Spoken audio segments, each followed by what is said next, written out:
Então, vamos ver aí se a gente coloca até umas cadeirinhas a mais, né? Quanto mais conhecimento, melhor. E é isso, como você comentou, é um bate-papo. Eu peço a todos, tem um chat aí, vocês podem começar a colocar as perguntas aí mediante as entradas. Se quiserem também, podem em algum momento aparecer no vídeo. Então, vamos fazer isso de uma forma bastante interativa, tá? Com a bola, professora Erlana, professora Fernanda, muito obrigado pela disponibilidade. Vamos lá, bola para frente. Fernanda, você está muda. Você consegue botar a apresentação aí, né, Erlana? Consigo. Oi. Perfeito. Eu estava aqui dormindo no ponto, viu? Estava Logo totalmente você não dormindo acredita. no ponto. Ó, ainda abri no lugar errado. Você vê como as coisas são. Mas então, assim, olha, eu queria primeiro agradecer o convite de Erlana. A gente realmente está fazendo esse bate-bola nesse momento que para pessoas que estudam, né, que pesquisam e que querem, de fato, agregar valor às empresas, é um momento interessantíssimo, né? É um momento, assim, tem eu ouvi, né, nesses webinars que a gente está participando, eu ouvi uma frase ótima que diz o seguinte: crises são muito importantes para serem desperdiçadas. Então, é esse conceito chinês, né, de crise igual a oportunidade. Eu queria agradecer vocês e agradecer Lana, principalmente, por essa nossa parceria e dizer para vocês, assim, eu sou uma apaixonada por Pernambuco, né, apaixonada por Nordeste, eu acho o Cais do Sertão o museu mais lindo do Brasil. J. Borges, ainda sonho em fazer um documentário com ele, mas então, assim, acho que a gente está aqui, obrigada, e a ideia é realmente esse bate-papo e essa interação com vocês. Exatamente. Muito obrigada, Fernanda, por estar aqui. Bom, gente, vamos lá. Estamos aqui, então, para contar para vocês uma história que talvez vocês já saibam bastante, quer dizer, talvez, vocês com certeza estão aí imersos nessa história, né? Mas estou sentindo um áudio. Que será? Agora foi. Alô, pronto, todos me ouvem, né? Sim, pode continuar. Ok, então é isso. 2020 chegou e essa é a história que a gente vai contar para vocês. Ora bolas, 2020 já estava posto e já seria um ano diferente. 2020 teria como tema, e nós já sabíamos disso, 2020 mesmo. Já seria o primeiro ano de inteligência artificial nos Jogos Olímpicos, ajudando, por exemplo, os juízes de ginástica olímpica a dar notas exatas, precisas, dadas por inteligência artificial. 2020 era o ano, é o ano onde ia-se a Arábia, lá nos Emirados Árabes, eu esqueci exatamente em qual deles, em que lugar. Fernanda é capaz até de saber. Seria inaugurado o prédio mais alto do mundo, a torre com 1 quilômetro de altura, um breakthrough completamente tecnológico na engenharia civil. Então, era o ano da inteligência artificial, o ano da engenharia civil, o ano de setup de uma coisa muito importante que não está no radar da gente, que são as megaconstelações de mini satélites, que é banda larga em órbita baixa, ou seja, conectar o mundo inteiro em banda larga via satélite. Tudo isso estava no pipeline, 100 anos do voto feminino, tudo isso estava no pipeline de 2020 e muito mais. Indústria 4.0, enfim, tudo que você quiser. 2020 já seria um ano bombástico, né, Fernanda? E assim, a Erlana comentou, né, dos Emirados Árabes, a gente tinha a Feira 2020 lá em Dubai, que na verdade vai começar em outubro, termina em abril.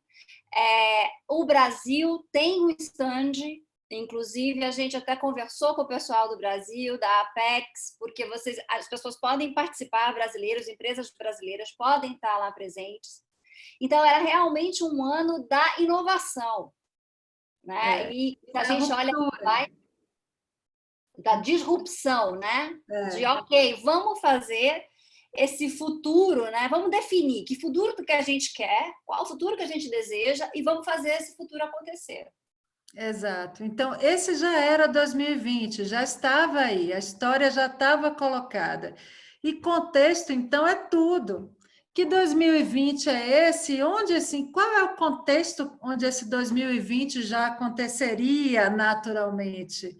E hoje eu acho que isso aqui vocês conhecem, mas eu tenho certeza que revisitando isso hoje, à luz da experiência que nós estamos vivendo de Covid, vocês vão entender muito mais, né? Quem se lembra do bom e velho VUCA? Portanto, VUCA, que é um acrônimo, né, para falar sobre volatilidade, incerteza, complexidade e ambiguidade em inglês. Esse termo vem enfim, da área militar americana, quando eles se deram conta que eles estavam no início enfim, da questão lá do Osama Bin Laden, deles estarem atrás, enfim, de todas do novo terrorismo, eles se deram conta e falaram assim, nossa, esse inimigo não é o mesmo inimigo que a gente está acostumado a lutar, esse inimigo, ele tem essas características, e a gente precisa aprender sobre isso, e nesse momento apareceu esse acrônimo que juntava as características deste novo inimigo, né? E que está sendo, desde então, vem sendo muito usado para caracterizar o ambiente geral onde a gente está inserido, e principalmente o ambiente de negócios. Portanto, o nosso contexto é VUCA, volátil, incerto, complexo e ambíguo. E revisando rapidamente, por que volátil? Volátil tem a ver com a mudança ser muito rápida. É aquele momento em que tudo muda e muda muito rapidamente. Isso que é volatilidade, né? E aí, no momento em que tudo muda, qual é a única coisa que não muda? O seu propósito. E aí você entende, poxa, então é por isso que tem um tempo que propósito ficou uma coisa tão importante para as empresas, até muitas vezes mais importante ou prioritária a estratégia. Sim, porque a estratégia muda quando tudo muda, o propósito não. A outra coisa, outra característica, a incerteza. A incerteza tem a ver com essa altíssima instabilidade, com essa falta de previsibilidade, com eu não conseguir prever exatamente o dia de amanhã ou de depois de amanhã. Então, como é que a gente minimiza a incerteza? Com dados, com informação. Dados, dados e muitos dados. E também com empatia, porque uma das melhores maneiras de você dirimir a incerteza é exatamente conhecendo muito bem do seu cliente, fechando muito a corrente com o seu cliente, né? E deixando o seu cliente co-criar junto com você o seu negócio. A gente também está vivendo aí um momento de altíssima complexidade. A complexidade tem a ver com interdependência entre os fatores. Então, a gente tem percebido, e o Covid mostrou para a gente claramente isso, o quanto nós estamos interdependentes, ou seja, um ligado no outro, igual a corda de caranguejo, um amarrado no outro ali. Se um mexe, o outro mexe. Então, assim, e é o que aconteceu agora, literalmente, alguém espirrou na China e o mundo inteiro adoeceu. Então, nós estamos vivendo um quadro de complexidade muito grande e a complexidade é dada pela interdependência. E aí, como é que a gente lida com a interdependência, com um sistema extremamente complexo? A gente precisa de uma estratégia de ecossistema, não de uma estratégia apenas do meu negócio, tampouco a estratégia do meu setor. Eu preciso subir meu nível de análise até o nível que eu consiga enxergar todo o ecossistema e a dinâmica que está posta neste ecossistema. E assim a gente consegue superar a complexidade olhando para esse ecossistema e com a mentalidade ágil. A mentalidade ágil não é uma coisa de velocidade, mas é uma coisa de ciclos curtos, de experimentação contínua, é uma coisa de você ir embarcando realidade de maneira muito ágil nas suas hipóteses e premissas, de modo que você vai aprendendo rapidamente, errando rapidamente e se adaptando rapidamente. Porque num ambiente muito complexo, vai ser muito difícil você conseguir pensar de uma vez só este complexo, né? Você vai precisar ir quebrando ele em partes e com uma mentalidade ágil, experimentando de modo mais curto essa rede de interdependência que se coloca para você. Portanto, ciclos curtos. E a ambiguidade tem a ver com diversas verdades que se colocam aí para a gente, né? Muitas possibilidades, e isso a gente também está assistindo, né? Então, neste momento de tantas vozes, de tantas verdades, né? De tanto não tem mais um certo e um errado, eu não tenho mais essa referência neste momento, como que a gente lida com isso?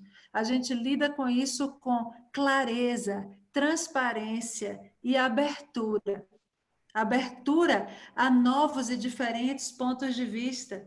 E daí vem também a questão da diversidade, né? A diversidade de olhares, a diversidade de pontos de vista, né? Não necessariamente uma única verdade, mas tudo isso de modo posto muito transparente e muito claro para que a gente consiga superar um pouco essa ambiguidade. Então, a gente está vendo aqui propósito, a gente está vindo aqui dados, empatia, a gente está vindo aqui interdependência, a gente está vindo aqui com mentalidade ágil, ou seja, agilidade, a gente também está vendo aqui com clareza, transparência, abertura. Ora, essas são palavras que estão aí para a gente no universo das organizações, no universo do desenvolvimento de executivo e tal, já tem até um certo tempo. É que agora nós estamos vendo, estamos sentindo na própria pele tudo isso acontecendo ao mesmo tempo. Agora, neste momento de Covid, a gente se dá conta do que é VUCA e se dá conta de que não vai amenizar. VUCA só intensifica. E a gente precisa tomar essa consciência e saber, portanto, como offsetar cada um desses desafios que o VUCA nos traz. Então, agora, o mais importante aqui é o pensamento sistêmico. A gente realmente não vai mais conseguir tomar boas decisões observando apenas um recorte do problema. Nós somos chamados, nesse momento, a olhar de cima, de longe, a ver o jogo como um todo, compreender essa dinâmica, essa complexidade, essas incertezas destes novos cenários e, a partir daí, sim, começar a ter um ponto de vista próprio e uma decisão aplicável. Lana, volte para mim na visão sistêmica, por favor. Então, aqui eu queria colocar para vocês algumas coisas com relação a esses dilemas que estão aparecendo. Eu daqui para lá finalizo já. Acho que o Domício... Bom, esses dilemas que apareceram, né? E que então era uma questão de dilema entre a vida e a economia, né? A saúde física, a saúde econômica. E quando a gente olha no pensamento sistêmico, não é mais o ou, a vida, ou a economia. É o e, né? É a gente trabalhar sempre com o pensamento mais sistêmico, que vocês até comentaram, que vocês têm, então, aí uma representação, um recorte do ecossistema, né? Do mercado e do setor de combustíveis aí no Nordeste. E isso é perfeito, porque é justamente esse olhar aonde traz essa diversidade, aonde traz esse diálogo, aonde traz essa visão mais sistêmica. E uma das coisas que a gente vem conversando bastante, eu e a Erlana, não sei se aqui é o melhor momento, mas é justamente a gente está saindo de um pensamento linear, né, com essa experiência do Covid, a gente tem algumas lições aprendidas. Então, uma lição aprendida para mim ficou muito clara que assim o futuro, né, como futurista, como uma pessoa que pensa futuros, o futuro é muito mais rápido do que a gente pensa. E, na verdade, ele é até mais rápido do que pensava o pessoal da Singularity. O pessoal mesmo da Singularity, que é essa universidade bacanosa nos Estados Unidos, né, cheia de tecnologia, até eles foram pegos de calças curtas. A gente olha hoje para todas essas empresas que eu chamo quase de tech nations, né, nações tecnológicas como Apple, Amazon, ninguém estava assim tão preparado para ajudar, inclusive, né, para ter um papel e aí representar esse propósito.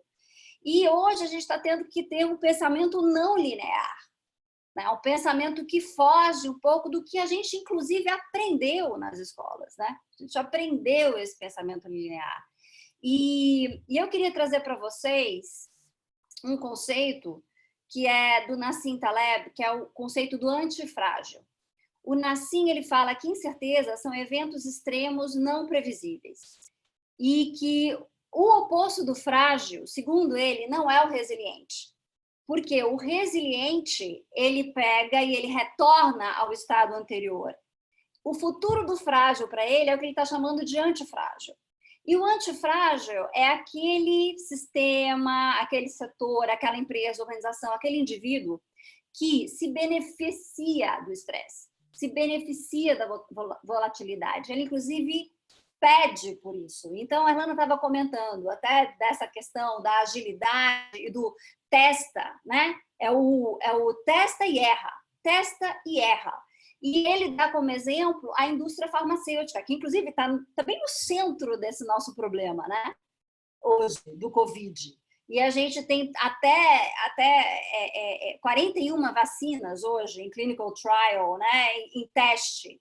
E ele comenta, por exemplo, ele dá o exemplo da aspirina, que a aspirina ela foi para o laboratório para ser um produto para baixar a febre, e hoje é usada como para afinar o sangue. Então, ele fala assim, olha, esse acaso e esse é aproveitar até o erro, e do erro encontrar oportunidades. Isso é uma mudança, na verdade, uma mudança de modelo mental muito grande. E a gente vê isso como uma excelente oportunidade para quem estiver disposto, né? Isso aí, exatamente. Exatamente. A única coisa que a gente não pode agora e não deveria desejar é cultivar atitudes não adaptativas e de resistência ao aprendizado contínuo. Aqui a gente tem que banir os nossos automatismos e os nossos modelos mentais fixos. E aqui é muito difícil. É muito difícil. Porque aqui é um convite para a gente desaprender. É muito complicado. Se alguém aqui já parou de fumar, sabe o quanto é difícil a gente se livrar de certos automatismos. É muito complicado a gente mudar essas rotinas do pensamento. As rotinas do meu... Pense nas rotinas do pensamento, né? Pense como seu pensamento funciona. Veja como a gente está automatizado. Veja como a gente tem modelos mentais. Veja como a gente tem modelos de sucesso na cabeça. Tudo isso está em transformação nesse exato momento. Nunca se falou tanto que o valor está na amizade, por exemplo. O valor está no abraço. Quanto vale um abraço? Abraço era um negócio que não valia nada. Quanto vale um abraço hoje, em pleno Covid? né? Então, assim, o valor das coisas também está em discussão, e isso realmente isso vai mexer muito ainda nas nossas relações. E são esses aspectos que mexem nas nossas relações que a gente precisa dar conta de compreender. Então, assim, evitem, procurem se policiar contra os automatismos, a resistência e os modelos mentais. Bom, continuando, 2020 já estava posto, né? 2020 já estava aí. E o pessoal do WGSN, que é um pessoal que é trend hunter, né? Que são pesquisadores de tendências, e são muito ligados à moda, eles alimentam muito a indústria de moda, e a gente tem que olhar esses sinais da moda também, porque a moda captura primeiro certos comportamentos da população. Então, o WGSN é um relatório muito respeitado, a gente obrigatoriamente vê e lê, estuda ele todo ano, e esse ano ele já estava posto com alguns aspectos mais visíveis, vamos dizer assim.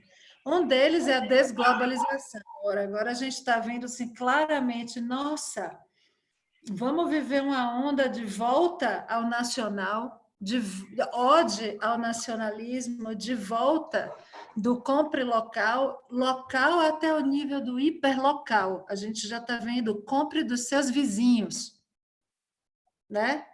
Compre de você mesmo. Daqui a pouco. Enfim, também tem isso, a discussão da autossuficiência, que também está sendo muito discutida em tempos de Covid, né? Mas, enfim, a desglobalização é um fato que já estava posto, já estava aí, nós estamos vivendo uma nova fase do fenômeno da globalização. A outra coisa que já estava posta, a China na liderança. China está andando muito rapidamente na direção de uma liderança e de uma hegemonia global. Então, a China tem assets estratégicos muito importantes, um deles é todo o investimento em inteligência artificial. Então, China hoje é um hub de desenvolvimento e pesquisa em inteligência artificial, e ela vai realmente mandar nesse negócio aqui. E isso significa muito do ponto de vista das relações de poder e das relações enfim, as relações de poder, né? Em função justamente dessa questão dos dados.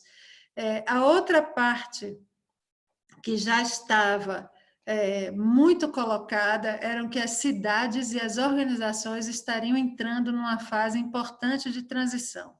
Estariam entrando em transição propriamente dita, seja uma transição de geração dentro das organizações, os millennials, que este ano já são maioria nas organizações em nível global, já estariam começando a tomar o poder tanto das organizações quanto das nações. Isso diz muito sobre também as questões que já estavam postas aí com relação ao capitalismo e a discussão sobre um novo capitalismo, né, que também está ancorado numa discussão de uma nova consciência de consumo, ou seja, a gente ia começar realmente a praticar, quer dizer, toda a parte de consumo consciente estava posta, não agora, mas já de muito. A narrativa estava vindo legitimado o movimento de proteção ambiental, de regeneração do planeta, já estava muito forte, já estava realmente em rollout, e agora a gente vê isso simplesmente florescer, né? Outra coisa que já estava posta é esse burnout geral, que é o esgotamento geral do planeta, do sistema capitalista, dos governos e dos indivíduos. Burnout foi, inclusive, aceito como doença. Então, é uma síndrome do burnout. E é um esgotamento, assim, e já está aceito isso, inclusive, como doença. Isso já estava posto. Esse já era 2020, né? Já estava posto. E, enquanto isso, a vida cada vez mais fluida entre o on e o off, entre o digital e o não digital. Então, e isso também é uma coisa que já vem sendo construída ao redor de nós, inclusive por essas grandes plataformas que são Facebook, Google, Apple, Amazon, Alibaba. Então, a gente tem grandes plataformas que consistentemente ao longo do tempo vêm construindo essa infraestrutura digital ao redor da gente e a nossa vida começando de fato a fluir sem paredes, sem tombo, sem degrau, do on para o off, do off para o on. E com uma coisa muito interessante, o que a gente aprende no digital, a gente tende a levar para todos os outros aspectos da vida cotidiana offline e vice-versa. Ou seja, fronteiras fluidas, uma experiência única. Aqui tem uma coisa importante, como é que isso funciona? Como é que nós funcionamos? A cada nova experiência com a tecnologia, a gente expande mais um pouquinho a noção que a gente tem de limite, do que é aceitável, do que é confortável, do que para mim vai valer a pena. Então, agora, por exemplo, nós estamos trocando dados por segurança. Então, nesse momento pós-Covid, a gente vai ver um monte de aplicativo e a tecnologia vai ajudar bastante daqui para frente, que vai poder, por exemplo, traquear onde os indivíduos que por acaso estão contaminados, eles estão e já vão te avisar, lá na Coreia do Sul já tem um, que te avisa quando você tem alguém que está doente a 10 metros de você, o negócio apita. Então, a gente está trocando dados por segurança. Isso quer dizer muito da nossa disposição, do nosso conforto em compartilhar dados. Então, essas coisas vão avançando assim, e elas vão acontecendo no tempo. Não surge, né? É uma construção, só que ela é uma construção que ela passa um tempo silenciosa, parece que ela não existe, você não vê ninguém, etc e tal, daqui a pouco você começa a ver, quando você se dá conta, já não consegue mais segurar, a página já virou. Que é um pensamento, que é um pensamento exponencial, que é o que Fernanda estava dizendo. Exato, que é exatamente isso. Para mim, da lição aprendida, e eu acho que é uma lição aprendida global, a gente entender o que é exponencialidade, né? Agora, todo mundo sabe que a quantidade de infectados dobra diariamente e o que isso gera. Então, é mais do que antigamente, isso era um conceito que ficava lá para a tecnologia, né? Ficava lá para os chips. Então, não, vai dobrar a capacidade de análise dos dados a cada X tempo, mas agora não, a gente tem essa experiência da exponencialidade na pele, né? Que virou praticamente até uma experiência de vida ou morte, né? Então, realmente, de fato, vai ser uma outra relação, como a Helena está dizendo, vai ser uma outra relação com a tecnologia e com esses conceitos de tecnologia e de rapidez. Exato. Então, chegamos no Covid. Quer dizer, o Covid é um negócio assustador, é um fato, é um fenômeno, enfim, o Covid ele é o que ele é, né? Não temos o que fazer.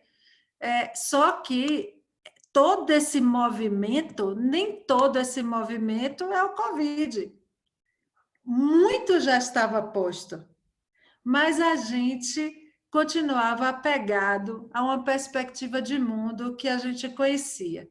E, às vezes, até negando que todas essas transformações aconteceriam tão rápido. Eu tenho um amigo empresário que eu estava conversando com ele, né, e tal, e aí ele dizendo o seguinte, eu já tinha tudo no meu pipeline, estava tudo pronto, tudo na perspectiva de lançar o nosso e-commerce, agora em 2020, 2022, a gente ia fazer o 2.0 de não sei o que mais, em 2025 a gente saía com a plataforma, estava tudo no meu pipeline. Aí o corona veio e antecipou tudo. Muita gente está sentindo isso. Eu costumo dizer o contrário. Veja, o corona está no tempo certo. Era mais do que previsto uma crise pandêmica no século XXI.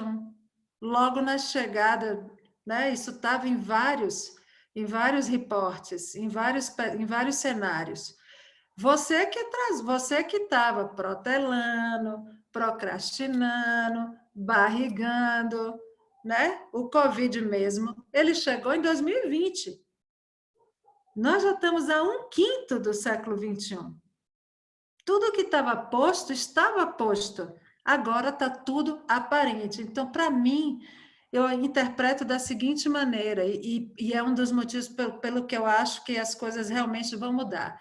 Esta narrativa que estava em negação, esta narrativa de século XXI, de tecnologia, etc. e tal, de transformação das relações, digitalização do mundo, isso que estava aí, e muito em negação, ela foi legitimada e ela floresce, e todo mundo não só a compreende, quanto experimenta.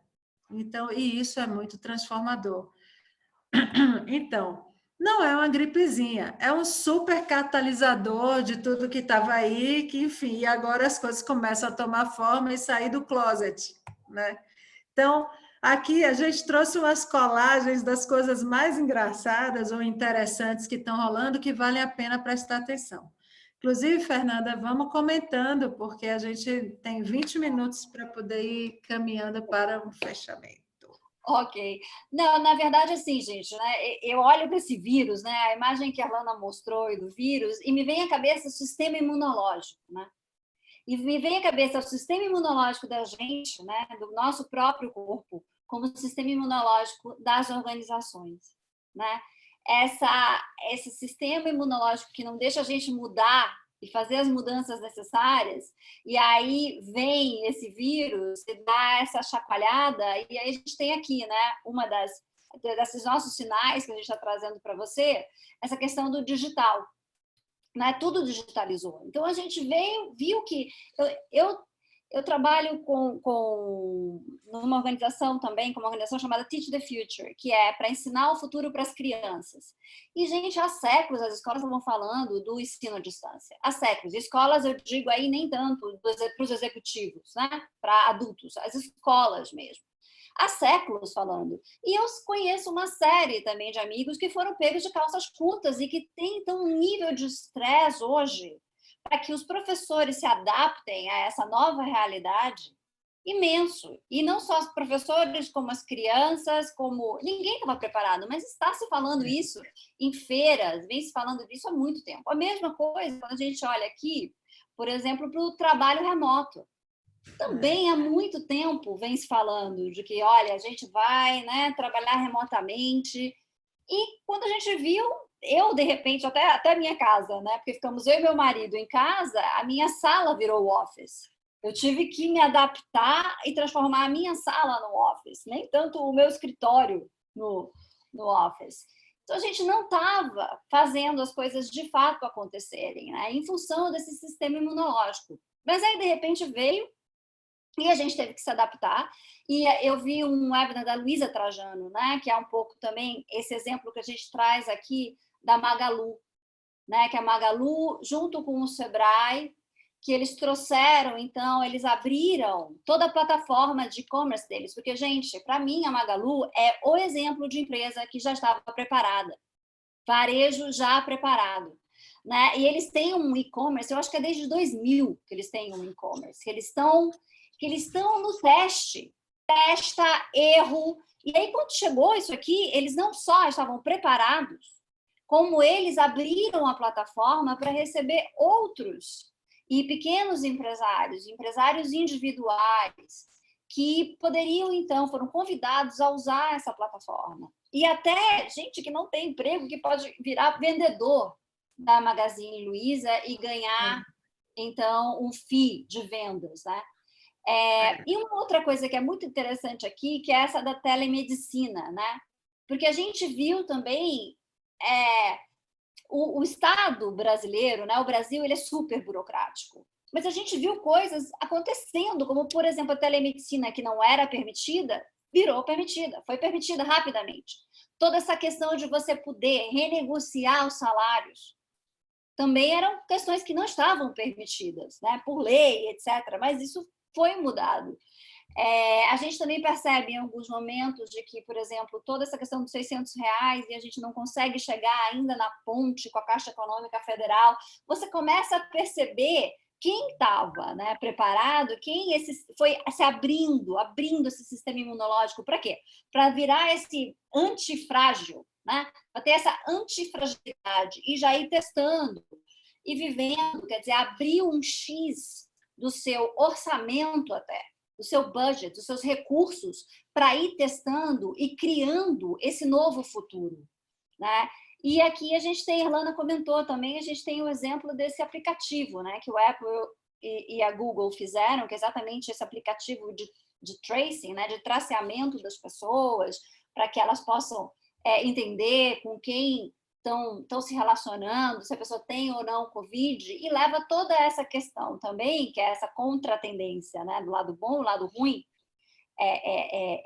dessa digitalização, que é a questão da privacidade dos dados, né? O que vai ser, o que não vai ser. E eu acho muito interessante, que eu acho positivo a discussão que está acontecendo nos consumidores, na cabeça da gente, que esses dados são meus, e de repente esses dados têm valor, e de repente eu quero usar esses dados. Então, e aqui, né, fica uma reflexão, né? Que então a gente vai voltar, né? A gente vai mudar, a gente vai ser diferente, não vai ser diferente. O consumo na UTI, né? A gente chamou de consumo na UTI, a gente parou de consumir. A gente tem todos esses indicadores hoje dos setores que sofreram muito, e geralmente são setores que estão muito ligados ao movimento, à mobilidade, como vocês, ou ligados à aglomeração, né? Ao encontro, ao social, na socialização. E, no final, eu, por exemplo, vou contar para vocês a minha experiência, né? Eu comecei a olhar e ver, e para ver se tá bom. Então, o que é essencial para mim, né? Então, essencial para mim é produto de higiene e limpeza pessoal da minha casa, é comida. Eu sempre viajei muito a trabalho. Isso ainda é uma questão para mim, né? A questão do trabalho. Mas fica essa pergunta, né? Consumir para quê? Consumir por quê? E essa discussão, que é uma discussão já dessa nova geração, né? Da geração Z, que é ser mais do que ter. Não ter. Isso aí é uma coisa importante. Então, também já estava aí posta, né? Agora, quando a gente interrompe abruptamente o consumo e fica todo mundo em casa sem consumir, automaticamente a gente começa a se dar conta do quanto a gente consumia. Então, isso a gente vai ver muito, né? Então, neste momento, por exemplo, as marcas não devem abordar os consumidores com chamadas de preço, de oferta, de oportunidade. Não é oportunidade, não é oportuno. Neste exato momento, as marcas precisam ser úteis, se colocar numa posição de utilidade. Isso está assim, claríssimo. Quem está fazendo isso, inclusive, quem está se colocando assim, está realmente se saindo muito bem perante o consumidor. As marcas não devem forçar essa barra neste exato momento, porque as pessoas estão dentro de casa, se dando conta do quanto consumiu e do quanto isso é nocivo. As pessoas estão dentro de casa, se dando conta da quantidade de lixo que geram. E isso vai ser uma pesquisa linda que a gente vai ver. As pessoas estão se dando conta da quantidade de lixo que geram e começando a se perguntar, poxa, como é que eu né? Como é que eu vou fazer? Como é que eu diminuo isso? Então, muita coisa que já estava colocada ganha espaço para se manifestar agora, E né? é uma das perguntas aqui, Erlana, que a gente tem, né? Quais as mudanças comportamentais dos consumidores que poderão influenciar a forma das empresas fazerem negócio? E aqui eu acho que a Erlana já comentou sobre essa questão da localização, né? Do consumo local, do produtor local, porque aí você está cuidando da sua comunidade e você tem até, você pode chegar até o nível de ter mais transparência, porque você conhece esse produtor.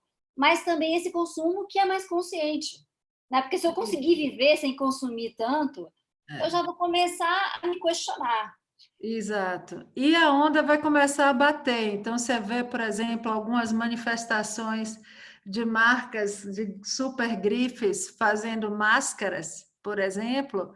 Isso, por exemplo, está sendo super discutido, super questionado, porque não é mais esse código, ou pelo menos não é esse código agora, e não é isso na máscara. Então, E a gente, e a gente, por exemplo, pode falar também do e-commerce, né, da nossa relação com o e-commerce. Eu já vi algumas estatísticas que dizem que no Nordeste há uma desconfiança, né? O pessoal não gosta de comprar online por desconfiança. Então, eu acho que agora as pessoas experimentaram. Então, eu acho que, de repente, começaram a desenvolver um outro tipo de relação também com o e-commerce, com né, a venda online. Exatamente. Então, vamos lá. Capitalismo consciente. Isso aqui também vamos começar. Isso está aí também posto já tem um tempo, e agora isso vem com uma força muito grande, tanto por conta dessa questão da regeneração do planeta, quanto por conta das questões sociais profundas que o capitalismo nos traz como efeito colateral, né? Essa recuperação ambiental. Esse também é outro tema daqui não, e aí começa a se aproximar bastante na área de vocês. Essa questão aqui, ela ganha legitimidade, ela vem à tona assim, potentemente por conta de fatos, não é opinião, são fatos. O ser humano está se dando conta do quanto ele impacta sobre o meio ambiente, né? Neste exato momento onde você está vendo aí, né, E os resultados. aqui foi feita uma pesquisa dessa Ipsos, que é uma grande empresa de pesquisa, né, do consumidor, e eu achei linda essa pesquisa, porque ela pergunta, né, se o governo deve focar na recuperação econômica, levando, agindo, tomando ações que são prejudiciais para o meio ambiente. E o Brasil, ele diz que não, ele disagree aqui. 55% diz que não das pessoas que foram pesquisadas. E aí você também tem todo um movimento que está acontecendo na Europa, que eles chamam de, que está ligado com o Green Deal já, né, que é um acordo verde deles, e aonde a Angela Merkel falou há 2 dias atrás e disse, olha, eu vou ter que investir em empresas, né? Por exemplo, a gente tem todo esse investimento que todos os governos vão ter que fazer na indústria aérea, né? Na Lufthansa, em Latam, em Delta, todo governo vai colocar dinheiro nessas empresas. E eles querem, a Ângela já falou, eu vou ajudar as empresas, mas em contrapartida eu vou querer que sim, elas sigam questões de meio ambiente, questões verdes, que elas sigam, por exemplo, no caso das companhias aéreas, de repente a gente ter esse desenvolvimento que a KLM também já estava posto, como diz Erlana, né? A KLM já estava desenvolvendo um combustível verde, menos poluente. E aqui, eu vou falar para vocês, assim, eu acabei de voltar do México, eu morei 3 anos no México. E pela primeira vez na minha vida no México, eu gosto de megalópolis, né? São Paulo, estou em São Paulo aqui, cidade do México. Eu passei por uma semana com uma inversão térmica e respirando poluição, porque aquele lugar é extremamente poluído. E eu respirei a poluição. E aí eu descobri que existe, inclusive, o número de pessoas que morrem por poluição no mundo, que são 8 milhões de pessoas ao ano morrem por poluição no mundo. Eu não sabia que existia essa estatística. E se a gente pensar hoje, o pessoal, quando faz a previsão do Covid, fala que vai morrer 1 milhão só. Então, essa questão da poluição, e a gente tá, por exemplo, eu comecei a ver estrela no céu de São Paulo. Isso é algo raro, é algo novidade para mim. Então, a gente também é essa experiência, assim como a experiência do e-commerce, a experiência do não consumir, a experiência de olhar para a minha cidade e dizer assim, gente, está mais silencioso, gente, não tem tanta poluição. Tudo isso pode mudar esse comportamento dos consumidores. Exatamente. E, em consequência, dos negócios, né? Questão de ordem aqui, já estamos quase. Nós começamos 15 minutinhos depois, porque as pessoas demoraram de juntar. A gente está chegando agora na parte que eu acho que vocês vão curtir, trocar essa ideia que também é mobilidade. Então, vamos lá, continuamos. O que vocês acham? Então, professora, continua essa parte de mobilidade, depois a gente entra para as Depois a perguntas. gente faz o fechamento Isso. e depois qualquer coisa que vocês precisarem é só entrar em contato com a gente. Quiserem trocar Claro. mais. Vamos, acho que mais uns 10 minutinhos aí, tá bom, né? Isso, exatamente. Perfeito. Então vamos lá. Olha que legal, gente. Uma nova mobilidade começa a dar lugar aqui nas grandes cidades, né? Então, muita coisa rolando, desde umas coisas muito loucas, né? Experimentais e divertidas, tipo um drone passeando um cachorrinho. Essa moça aqui com o desentupidor de privada, né? No teto do metrô para não pegar enfim, na parte de metal aqui. As cidades repensando os espaços públicos completamente, porque não tem como, né? Você precisa manter a separação. E, enfim, eu estava escutando uma jovem que é conselheira do prefeito de Paris, uma jovem francesa, e ela enfim, ela estava conselheira nessa área de urbanização, né, de utilização dos espaços públicos e tal. E ela dizendo assim, ó, Paris é uma cidade que é construída e ela funciona a partir do metrô, e o metrô não é compatível, né? Ele não é compatível com pandemia, né? Então, o que é que a gente vai fazer? Vai voltar o carro, né? Que essa é a pergunta, né? Quer dizer, a pandemia, ela invalida o transporte coletivo, sim, ela deixa o transporte coletivo subjúdice, né? Mas também não revalida imediatamente o transporte individual que conhecemos, porque o transporte individual que conhecemos, imagine se todo mundo que tem carro, hoje na cidade de São Paulo, Recife também, onde for, aqui, Belo Horizonte, onde for, né? Não vai, todo mundo que andava de coletivo não vai mais andar de coletivo por conta de Covid e vai todo mundo sair de carro ao mesmo tempo. Ninguém vai andar nas cidades. Então, assim, a pandemia, ela invalida o transporte coletivo, invalida, mas ela não vai revalidar automaticamente o individual, porque será um caos. E qual vai ser a mágica? Né? Qual vai ser a mágica?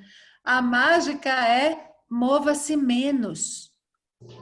Então, gente, essa coisa de home office, essa coisa de delivery, etc e tal, não é uma coisa passageira. Não deve ser uma coisa passageira, né?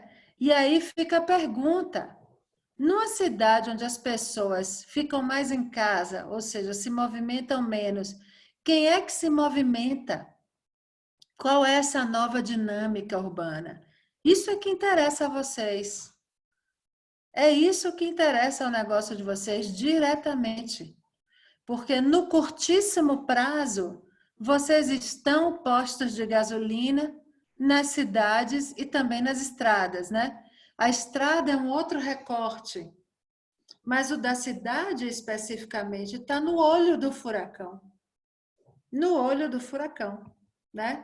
E aí, qual é esse novo jogo que a gente joga, no caso do negócio de vocês, que é um posto de gasolina, né? Que são postos de combustíveis. Então, nesse caso, aí a Fernanda nos propõe uma ferramenta para que a gente possa fazer um exercício de reflexão.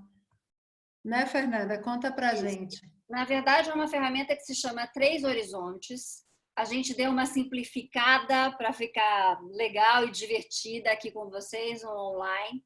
Mas ele traz esses três horizontes que ele fala do já, que é o horizonte 1, né? O horizonte 3, que é esse último, é o lá adiante, que está falando de anos, 5 anos, 10 anos para frente. E o horizonte 2, que está no meio, que é o logo mais. Então, a gente está falando aqui de um curto prazo, de um médio prazo e de um longo prazo. Porque quando a gente fala, eu tenho seguido vários webinars sobre essa liderança, sobre que postura a gente deve ter para lidar com incertezas, né? E está todo mundo falando, não vamos pensar em cenários futuros, pensar em cenários futuros e pensar nesse longo prazo, que inclusive está alinhado com esse pensamento do capitalismo consciente e do consumo consciente e do impacto, né, das nossas ações e das ações das empresas. Então, assim, o que a gente queria propor para vocês é que vocês pensem nesses horizontes. Então, no já o que eu não posso deixar de fazer já? Então, por exemplo, né? Vamos lá. Contexto é tudo, não se enganem. Contexto é tudo. Nós somos peixinho aqui. Nós estamos imersos em tudo que está acontecendo. E no nosso negócio, a gente precisa pensar que o nosso contexto é isso aqui. É a nova cidade, é a cidade pós-pandêmica. Como essas cidades vão acontecer?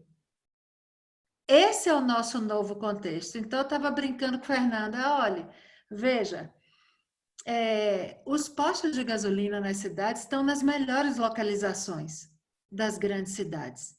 Em geral, um posto de gasolina está numa localização excelente do ponto de vista do fluxo da cidade, né? Agora, esse fluxo se altera. A gente tem que revisitar, por exemplo, a pertinência do nosso ponto. Onde estamos? O que está acontecendo ao redor daquele ponto onde estamos? Como nós podemos brincar de ser, por exemplo, além de um fornecedor de combustível, um hub, um verdadeiro hub de serviços para uma cidade que se movimenta diferente? Imagine se a gente, assim, pô, quem cresceu nesse momento que está todo mundo em casa? Pô, o Rappi bombou, por exemplo, né? Como é que eu posso ser, como é que a minha rede de postos de combustíveis pode ser um hub de apoio e serviços para o Rappi? E quanto isso vale? Como que eu posso transformar isso em business, por exemplo? Então, o novo jogo de vocês é esse. É o jogo da cidade pós-pandêmica. Como ela se movimenta? Quem se movimenta? Os meus pontos, dos meus postos. Qual é a relevância desses pontos para essa nova dinâmica urbana? Como eu posso participar da vida daquele bairro? Porque lembrem, a vida vai ficar cada vez mais local.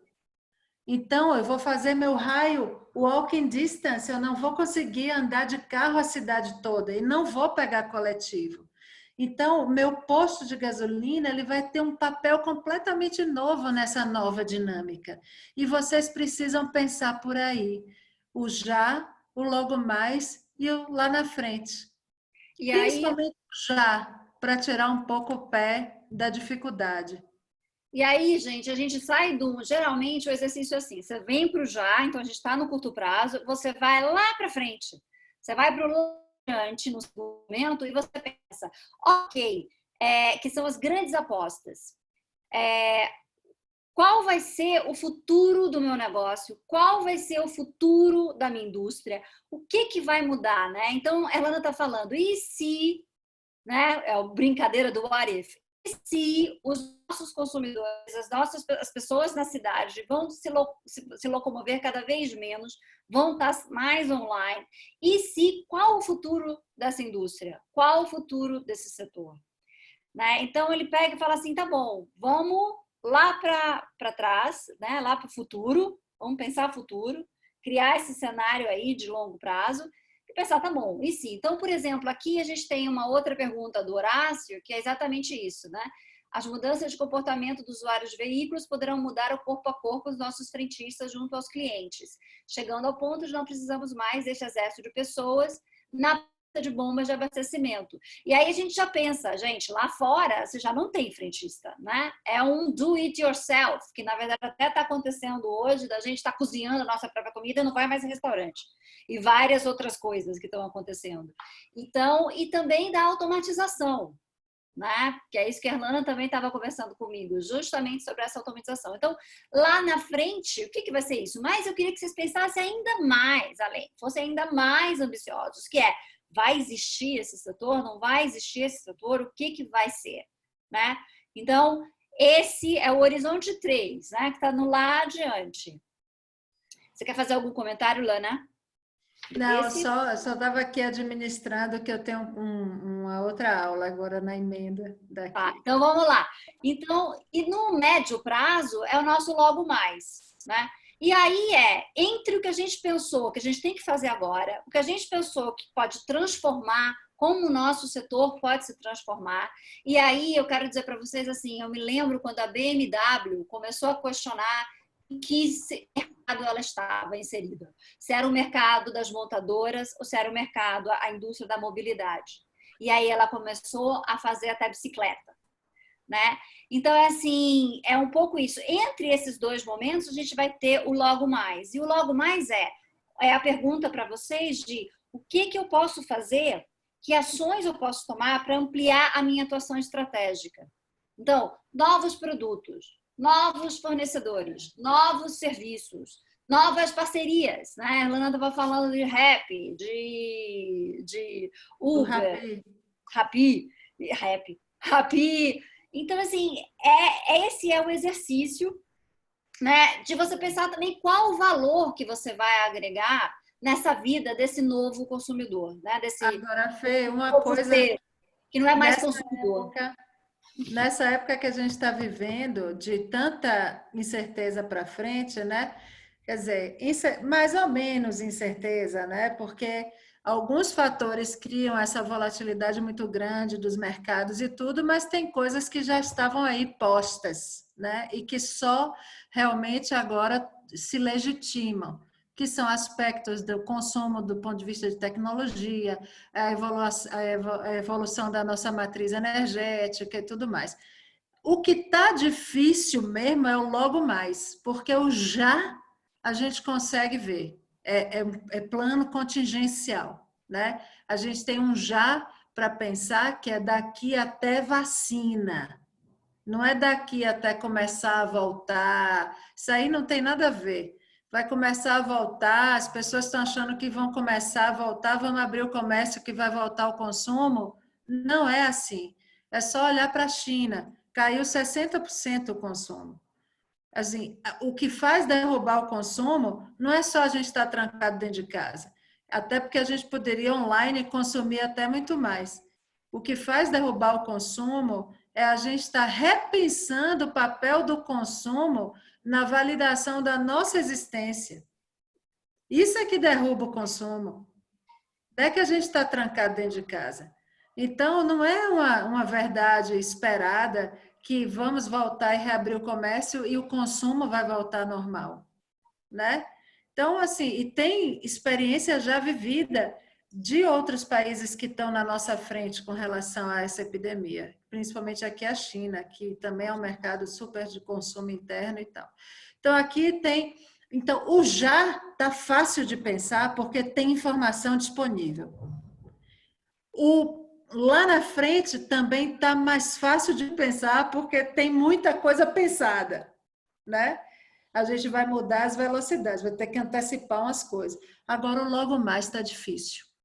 O logo mais está difícil, porque é quase como se a gente precisasse dar uma rodada no jogo para poder assentar um pouquinho mais a nossa leitura e a gente conseguir ter uma visão um pouco mais para frente. Agora, Eu queria aproveitar esse ensejo. Você falou lá na frente do capital, lá atrás do capitalismo, do efeito colateral. Eu queria botar em questão para as duas aí o leapfrogging, né? Essas novas tecnologias, os espaços ocupados, né, que virão a ser ocupados. Eu queria que vocês comentassem um pouquinho, né, desse efeito que a gente já está vendo acontecer. Se puder até explicar o conceito, pessoal, aí seria interessante. Você vai, Fê, ou eu vou? Não pode ir. Não, assim, leapfrogging até eu adoro isso, eu sempre fui a favor, inclusive, dessa mentalidade, que é o seguinte, chega um certo ponto que você está tão atrasado, que se você for incremental até você chegar lá, você já perdeu o bonde total da história. Então, você é convidado a dar um salto. Então, você tem que dar um salto mortal triplo carpado, como dava a nossa ginasta, né? Então, você precisa dar um salto. Nós agora vamos ter que dar um salto. Não vai ter como. Todos nós, Magno. Pensa, por exemplo, na gente, Fundação Dom Cabral. Né? Se a gente já tivesse à vontade com a tecnologia, a gente simplesmente fluiria para o online e pronto. Né? E não só nós, os nossos alunos também, os participantes também. Então, todos nós somos convidados a dar um salto. A beleza do que a gente está vendo agora nessa fase de Covid é que não é tão difícil assim. Né? Está aí e a gente consegue se adaptar até mais rápido do que o que a gente esperaria para certas coisas, né? Principalmente. Mas a convivência com o digital é assim: você começa e ele vai aumentando, você vai experimentando e vai aumentando o seu nível de conforto com a tecnologia. Eu acho que assim, o leapfrogging é também uma questão da inovação, né, gente? Então, é um pouco trazer a inovação e trazer também, eu gosto do conceito do teste, né? E da gente ficar mais à vontade, até com errar e com falhar, né? Testar, e aí você ter um percentual do seu orçamento, inclusive, que está ali para você testar, errar e adaptar. E aí, esse leapfrogging, eu acho que também depende muito do ecossistema, né? Porque depende de regulamentos do governo, depende de uma série de coisas, e que por isso eu gosto bastante da ferramenta dos cenários, né? Da gente discutir cenários possíveis. Inclusive, eu sempre gosto de discutir o cenário distópico, né? Qual é o pior cenário que pode passar com o setor da gente, com os negócios da gente, não só o cenário provável, né? Você também pensar nesse cenário. Agora, uma coisa que eu queria falar com vocês e que o leapfrogging me lembra, que é os millennials. E eu sou uma defensora de que a gente deve trazer os jovens para essa discussão do futuro que a gente quer. A gente tem que envolver esses jovens. E até eu gosto muito do conceito da mentoria reversa, né? Então, a gente estava conversando sobre ecossistema, a Irlanda estava falando sobre visão sistêmica, sobre ecossistema, sobre diversidade. Eu acho que a gente tem que co-criar, se possível, esse logo mais, com o maior número de partes interessadas possíveis, as partes interessadas que são influentes. E não esqueçam dos jovens. Não esqueçam desses millennials que hoje estão na empresa de vocês. Tragam essa geração Z que está começando como estagiário na empresa de vocês, provavelmente o pessoal de 20 anos que está entrando. São eles que vão saber. É isso aí, são eles que vão melhor saber para que lado a gente deve caminhar. E a gente precisa ir concluindo, eu peço desculpa a vocês, mas é importante fechar com algumas mensagens. E quem sabe a gente até retoma depois para continuar essa experiência. Já está convidada, viu? Já temos um evento para vocês duas depois. Surpresas virão por aí. A gente está a 2 metros daquele futuro que a gente não estava querendo chegar nele tão cedo, que a gente estava querendo deixar ele um pouquinho mais para lá, sabe? E tem 3 coisas aqui que aparecem, que ganham uma importância muito grande neste exato momento. A primeira, simplificar a vida, reduzir as coisas à essência do que faz sentido. Ser útil, fazer sentido, cuidar do outro e o valor do coletivo, o valor da comunidade. Essas três coisas aparecem muito fortemente. Eu acho que vocês são um negócio que está no coração das cidades. Vocês têm muito para serem úteis, muito para fazerem sentido, muito para cuidar das pessoas que estão ali no ao redor de vocês, muito para dinamizar essa coletividade, essa comunidade. Eu acho que vocês podem pensar de uma maneira super nova o espaço que vocês têm dentro das cidades, ao de lado que vocês vendem principalmente e secundariamente. Minha mestra de yoga, eu fiz um talk com ela semana retrasada e ela trouxe essa mensagem. Ela falou, nós estamos no ventre do caos. E no ventre do caos, quanto mais a gente nega, quanto menos aberto a gente está, mais ilusão de controle a gente tem. E a ilusão de controle vai fazer a gente tomar as decisões erradas, porque a gente não controla. Nós estamos e o ecossistema inteiro ao redor da gente está se transformando. Nós não podemos ter a pretensão, neste exato momento, de uma grande transformação, de ter controle. A gente sequer tem visibilidade, como pode ter controle, né? Então, o que fazer? Deixe-se transformar. Você como indivíduo, inclusive, e em primeiro lugar. Deixe-se transformar por esse momento. Reflita, veja, observe esse momento. Pare um pouco e se permita observar esse momento, compreender esse momento com o seu repertório. Abra o seu perceptômetro e perceba o que está acontecendo ao redor de você. E se deixe transformar, não resista. Relaxe na complexidade e reinvente o seu negócio para o século XXI, em todos os aspectos. Não é só coronavírus. O corona traz à luz. Isso tudo já estava posto. Nós vamos passar a pandemia e o século XXI fica. A pandemia passa e o século XXI fica. Então, fiquem com o século XXI. Acreditem nisso, hein? E o que eu queria dizer para vocês, assim, tem uma frase que tem gente que fala que é do Drucker, tem gente que fala que é do Buckminster Fuller, que é: a melhor maneira de prever o futuro é criá-lo. E eu diria que é co-criá-lo, tá? Então, gente, traz esse pessoal, traz esse ecossistema, nada melhor do que sindicatos para, de fato, representar um sistema, ter essa visão sistêmica das coisas. Tem uma pergunta aí que vai ficar para a próxima, mas assim, muito obrigada, né? Ó. Obrigadíssimo pela oportunidade. Estamos aqui à disposição de vocês. Vamos bater mais um papo. Se tiverem perguntas, a gente responde por e-mail para o Magno. Um beijão, eu vou passar para correndo. vocês. 7h30 eu tenho... exato, 7h30 eu tenho outro compromisso. É isso aí. Muito obrigado, professoras. Até breve. Fiquem bem. Erlana, De bom, Fernanda, muito obrigado, viu? Parabéns aí para vocês. Professora, parabéns, um grande abraço aí para vocês. Show de bola, muito interessante, muito reflexivo, né?